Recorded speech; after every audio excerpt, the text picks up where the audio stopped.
Ready for another topic of measuring up in the lifestyle. Well, gotta talk about this. Before we get into it, if you haven't done yet, like and subscribe. Leave your comments at the end.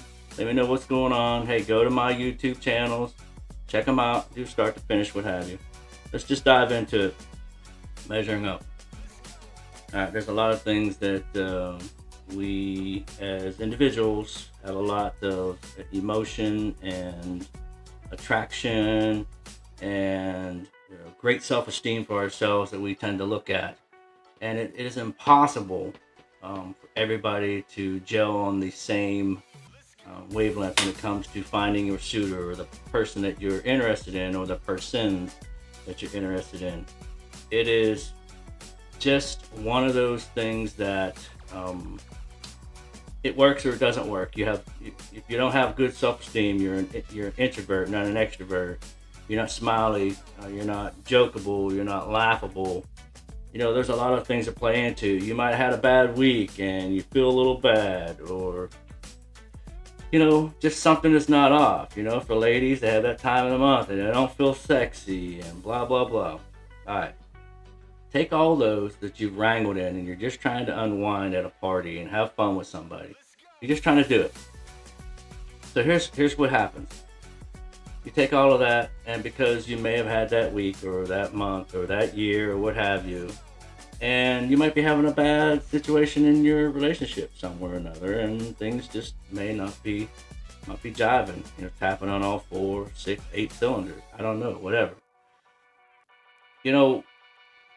You go to a party and you want to unwind because that's a part of the lifestyle. That's a part of being in a swinging community. You get to have that fun, and both you and your spouse or your significant other play into it, and they know that. They are there, they see it, there's no denying it, and you're there to have a good time, whether you play together or you play separate. Or if you play together, you go to another place when you're playing with that person. So, that being said, I realize I had to hear left from something. So anyways, when you get into that, you go and listen, there's just so many walks of life. There's normal to moderate to just like wow, okay? And I don't want to get into whatever your yum is, because no one wants to play with someone who's yuck, at least in their book, okay? Now, you get there, you start talking to a couple, and if you hadn't done this by now, and you're just now doing it when you get to a party, shame on you. It's kind of pre-gaming. You see some people on the list, and that's what's nice about the SDC and some of these places. You see the names on the list, and you start to pre-game. Now, what I call pre-game is I start to talk to the people and say, hey, we'll be there. It'll be nice to meet you guys. You guys have similar likes and don't likes and boundaries and blah blah blah. This is what you do. You network. Networking is beautiful. If you don't network, then it's a shame on you. Then you're just going to go in there blind. And oh, by the way, don't go in there late to the game, because everybody's working something or someone. So you find the couple or the person, whether you play together, you play separate, you find these people that you play with. All right, so you're in there and you're having fun, and it's a preemptive thing. You got the guy going, all right, maybe he saw his junk and his junk's bigger than yours.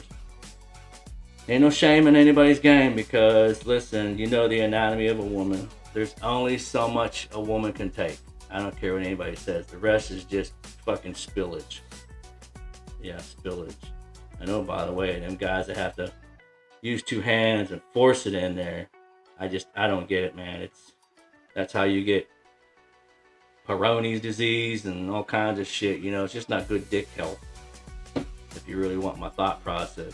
And not to mention, you got to keep that motherfucker up, which means you got to have a good heart. You got to have a good heart to keep that shit going. So, anyways, you might find someone who's a size whore. I've heard that a lot too. Size queen, size whore, whatever. Anyways, so the guy's sitting there going, oh my God, she's really going to enjoy that big dick. I got an average dick. That's the first thought process. Maybe the husband and not the wife, he might eat good pussy. He might not eat it like he eat it. He might not kiss like that person. He might not caress like that other person.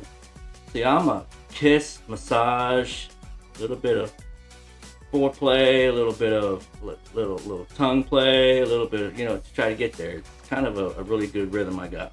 Anyways, so you're in the middle of something, and I'll tell you, my wife has done this.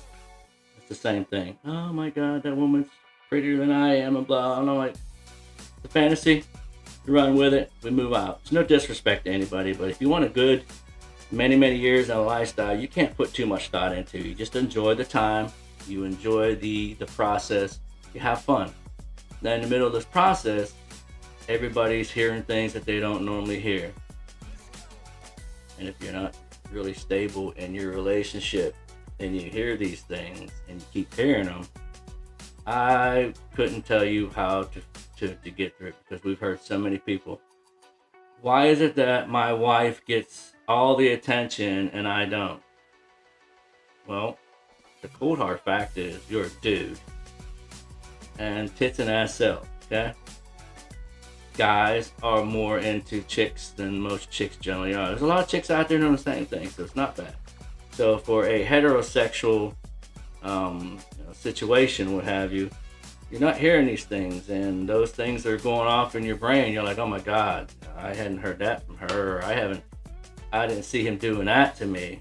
Well, those things tend to happen with everybody's bodies that are different. Okay, everybody. My golden ticket that I talk about is the only people that have playbooks on what is best for you is your spouse and yourself, or be yourself and yourself. All of us that come into that, we got to find those plays in the playbook. We just do. It's like playing an opposing team, man. You got to figure out what their playbook is, And that's the whole fun of it. You go out there and you learn what these people are doing. You learn exactly what makes them tick. And yeah, it's a little bit of a feather in the cap kind of deal, but man, don't take it any further than that. There's going to be highs and lows in the swinging community and the relationships and stuff. And I can't tell you how many times I've not played and my wife has played because I want her to have a good time. And I don't get butthurt over it. I just say there's an ass for every seat. And maybe, there wasn't someone that was clicking with me. It takes two, it really does. My wife is an introvert. She doesn't really chase too much. See, I'm a chaser. Oh, I ain't quite a chaser. I heard this over the weekend. Someone told me they thought I was a God's gift to women, or I assumed that I'm the ladies' man. That's what it was, the ladies' man. And I'm like, I'm a man. I like ladies. Okay, where you going with it? I don't really say much. I like to talk to people. I like to have a good time, but I like pussy. I like titties. I'm sorry. It's the way it goes. If I see something I like, I aggress it. If it doesn't yield, I don't sit there and cry about it. But going back to these highs and lows in these situations, every couple, every person will go through it. So you're not the first, and don't think you'll be the last. Just know that you work to be solid, very solid with your specific other or significant other. You be solid with them. You have a communication. You don't deviate from it. You keep your boundaries known. You tell them right up front. You make sure that everybody's communicating on the same page constantly. And you work through those. And oh, by the way, when you go home, it's going to make your conversation and your fun a lot more fun or aggressive. Because some things that might have turned her on, she's going to ask you to do the same. And vice versa. That's the whole part of the growing in the community. The lifestyle is just so big of that. Because you're solid. You have to be solid in your relationship. You can't have lies, cheat. You can't have, as my wife would say, commiserating with others. Your wife is your rock. You guys go out there, you have a good time. And like I heard one guy say, it's a boomerang. It goes out, and she's coming back, or he's coming back. Be solid, regain, have fun together. Make everything solid. You know, that's just the way it's supposed to be. And until then, don't worry about what kind of noises you're hearing from somebody else, okay? Don't worry about that. You're doing your best. Your wife does her best. And when you two get back together to reconnect, you do you, okay? That's enough of what I'm going to say about it. Single guys, single chicks, they don't give a shit. Single guys are just get their dick wet. They're not really to make too much of a connection.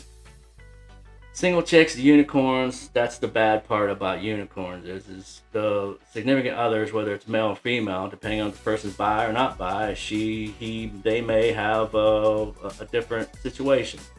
Communication. Communicate. Strong communication. Love one another.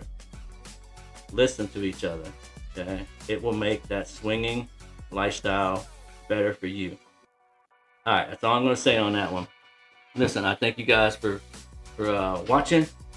Until next episode, I'm going to try to get another 3-part series out. I'm going to do some stuff at nighttime. I keep trying some things, and sometimes they work, they don't work. But until then, Kiss family, like, subscribe, send comments. Tell me what your pros and cons are. Love you guys. Talk to you soon. Have a good one.